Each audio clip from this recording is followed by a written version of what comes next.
Hey, what's going on everybody? It's your boy Joker and we're back with another Kingdom Hearts video. With the Xehanort Saga being wrapped up in Kingdom Hearts 3 and the finale of Kingdom Hearts Union Cross finishing weeks ago, we all have some common questions. What is the next saga going to be? What will Kingdom Hearts 4 and the future titles be about? Well, don't worry Guardians, because we're going to be answering some of these questions and probably more in this video. Real quick though, before we begin, I want you to just go ahead and slap that like button and subscribe to the channel. I'd really appreciate it, and it's how we can help the channel reach a wider audience. So go ahead and do that for me. Now let's get back to business, boys and girls. So let's talk about Kingdom Hearts 4 and onward.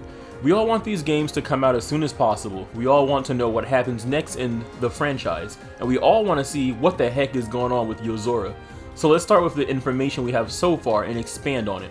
In the epilogue of Kingdom Hearts 3, we get to see a young Master Xehanort and Ericus playing chess with the pieces foreshadowing again.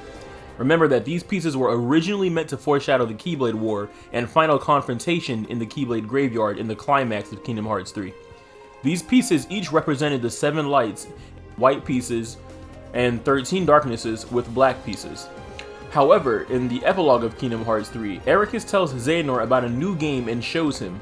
This time though, there are a total of 7 black pieces, each with a symbol of the Foretellers, Luxu, and the Master of Masters, symbolizing and hinting at the Foretellers and the Master of Masters being evil, or at least a new threat. But how could the Master of Masters, Luxu, and the Foretellers be evil? Especially after seeing in Kingdom Hearts Union Cross that they all seem clearly good and follow the path of light. Well, let me explain. There's no doubt that the Master of Masters, his apprentice Luxu, and the Foretellers are good guys. That much is kind of obvious. That much has been confirmed, and as far as we know in Kingdom Hearts Union Cross finale, it's all literally been confirmed. One of the Master of Masters' plans is to get rid of and defeat darkness after all, but in the Union Cross finale we found something out. And this is something crazy. In a conversation between the Master of Masters and Luxu, it is revealed that there are 13 pieces of darkness, and this darkness is different. It's literally built different. This darkness is actually an entity in itself, something like darkness manifested into like a being of some sorts. So yeah, but we also learned that darkness is formless and it needs to have a form in order for it to be destroyed. The Master of Masters tells Luxu that among these pieces of darkness, 7 of them are very strong darknesses, almost like being like a supreme darkness. But I'm saying darkness so many times, like this is honestly like funny. Like I'm not even gonna edit this part out. That's actually funny. But yeah. Here's where things get crazy. Remember that this darkness is formless and can't be defeated unless they occupy a form or body. The Master of Masters reveals to Luxu that the reason he gave them each roles and instigated the traitor thing amongst the Foretellers was to cause them to have a little bit of darkness in their hearts and basically use them as bait in order for darkness to jump inside each of them. The reason the Master of Masters chose himself, Luxu, and the Foretellers is because they all had strong enough hearts to contain darkness and sustain themselves. This plan that the Master of Masters has is so far, literally, almost inhumane, since it really means just sacrificing people willy-nilly in order to accomplish this goal.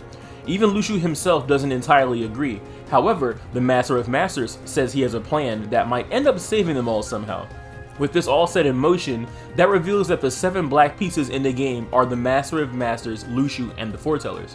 So it really seems like the next saga in the Kingdom Hearts franchise will be focusing much more on the Master of Masters, Luxu, and the Foretellers this time around, with the main villain being Darkness itself perhaps. Remember that Darkness was originally one being that got split into 13 different pieces. I wonder where we've seen that before.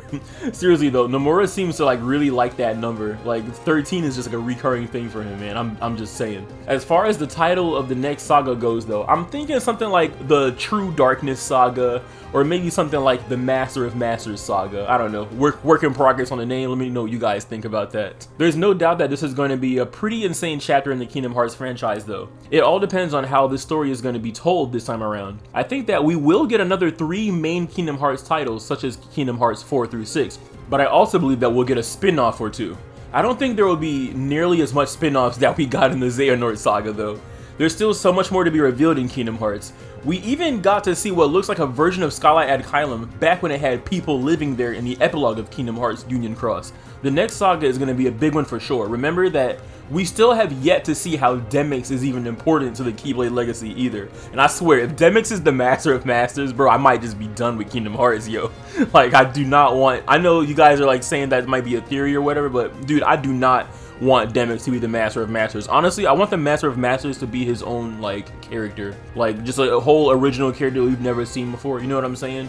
It could be Sora, like, from the future, I don't know, but I do want him to be his own character.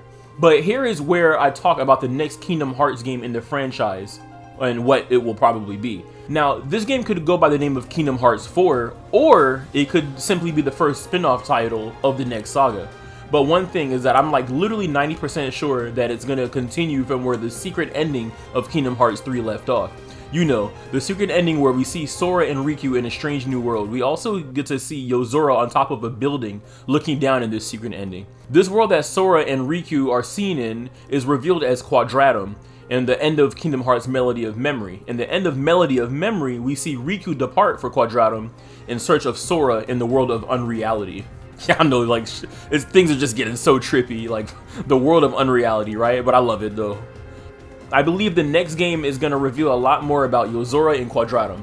I also believe that this game will be similar to Kingdom Hearts Chain of Memories. Now, before you all lose your cool, I don't mean it being an obnoxious card-based game. So don't worry, I don't think we'll be seeing any more of that, thankfully. What I do mean, though, is that I believe this game will have Sora and Riku as playable characters swapping back and forth through the game, or maybe having separate stories that intertwine with each other. I believe that this game will be called either Kingdom Hearts 4, or if it's a spin-off, it might even be called Kingdom Hearts Verum Rex. I also believe that in this game, Sora and Riku are finally going to meet the Master of Masters, or at least Lucio and the Foretellers. So this just about wraps my video up on what Kingdom Hearts has in store for us in the future. Let me know what all of your thoughts are and opinions in the comment section down below. Do you agree with me or disagree? Do you think I'm reaching? I don't know, let me know. Also, make sure to slap that like button like it did you dirty and subscribe to the channel. Trust me, you do not want to miss any of the awesome new content that I have in store. Go ahead and follow me on social media like Twitter, Instagram, Discord, and Facebook. It's a great way to stay in the loop and get updates. I just opened up the community section of the channel, so make sure to look out for some of the community posts and threads there too. Thanks for watching, and I hope you all have an amazing day. I will see you all in the next video. This is Joker signing out. Peace.